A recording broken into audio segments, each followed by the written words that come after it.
নমস্কার বন্ধুরা, welcome to SB spot zone. এই ভিডিওতে আমরা কথা বলবো বেশ কিছু গুরুত্বপূর্ণ বড় ট্রান্সফার আপডেট নিয়ে।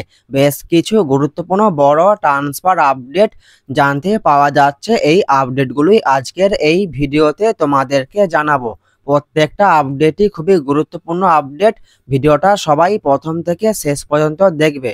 তো চলো বেশি দেরি না করে ভিডিওটা শুরু করা যাক। প্রথমেই আমরা কথা বলবো মোহনবাগানকে নিয়ে।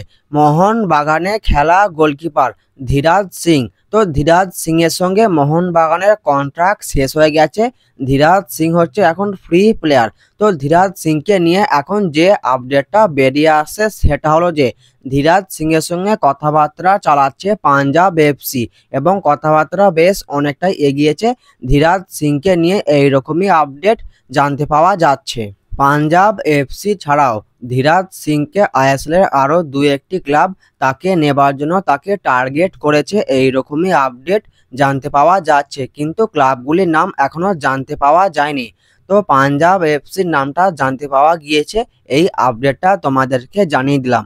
দেখা যাক ধীরাজ সিং তিনি ভবিষ্যতে কোন ক্লাবে সাইন করে, এটাই এখন দেখার বিষয়। মোহনবাগানকে নিয়ে পরবর্তী যে আপডেটটা তোমাদেরকে জানাবো সেটা হলো যে সেন্টার ব্যাকে খেলা মোহনবাগানের প্লেয়ার সৌরভ ভানওয়ালা। তো সৌরভ ভানওয়ালার সঙ্গে মোহনবাগানের কন্ট্রাক্ট শেষ হয়ে গেছে, তিনি এখন ফ্রি প্লেয়ার।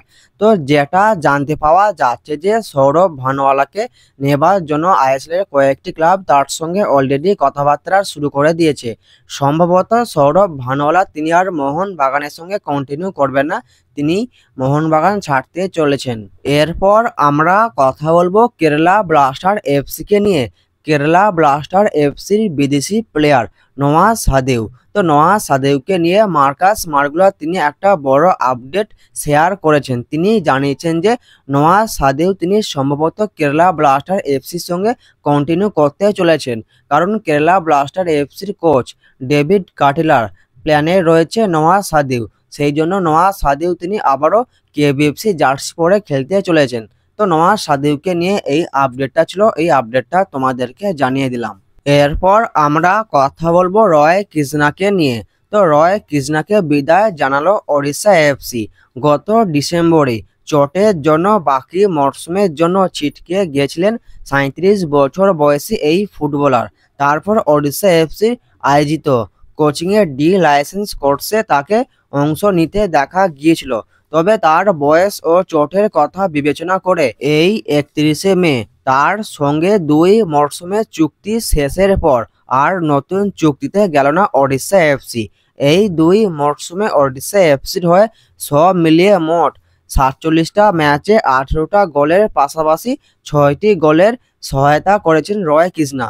এবার তাকে নতুন ক্লাবে দেখা যাবে নাকি তিনি খেলা ছেড়ে কোচিংয়ে যুক্ত হবেন, এটা এখন সবার দেখার বিষয়। পরবর্তী যে আপডেটটা তোমাদেরকে জানাবো সেটা হলো যে আই লিগের ক্লাব ইন্টার কাশি এফসির সেন্টার ব্যাকে খেলা প্লেয়ার বিজয়, এই প্লেয়ারটির সঙ্গে পাঞ্জাব এফসি কথাবার্তা চালাচ্ছে। এই আপডেটটা তোমাদেরকে জানিয়েছিলাম।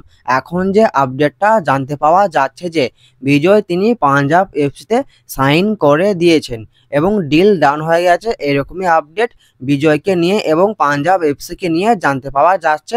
আপডেটটা তোমাদেরকে জানিয়ে দিলাম। পরবর্তী যে বড় আপডেটটা তোমাদেরকে জানাবো সেটা হলো যে একটা সময় ইস্টবেঙ্গল এফসিতে খেলে যাওয়া ইস্টবেঙ্গল এফসির প্রাক্তন বিদেশি প্লেয়ার ব্রাইট এনো বাখারে। তো এই ব্রাইট এনো বাখারে তিনি হচ্ছে এখন ফ্রি প্লেয়ার, তিনি এখন কোনো ক্লাবের সঙ্গে যুক্ত নাই।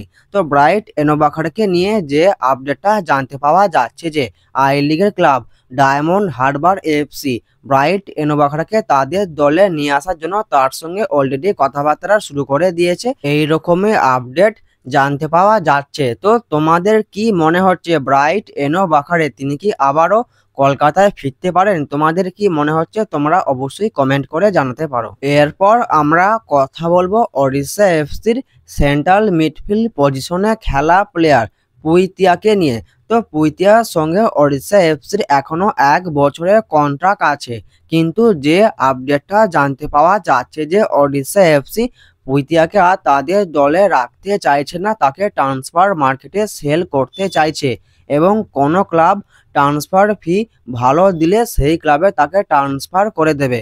ওড়িশা এফসির প্লেয়ার পুইতিয়াকে নিয়ে এইরকমই আপডেট জানতে পাওয়া গেল। আপডেটটা তোমাদেরকে জানিয়ে দিলাম।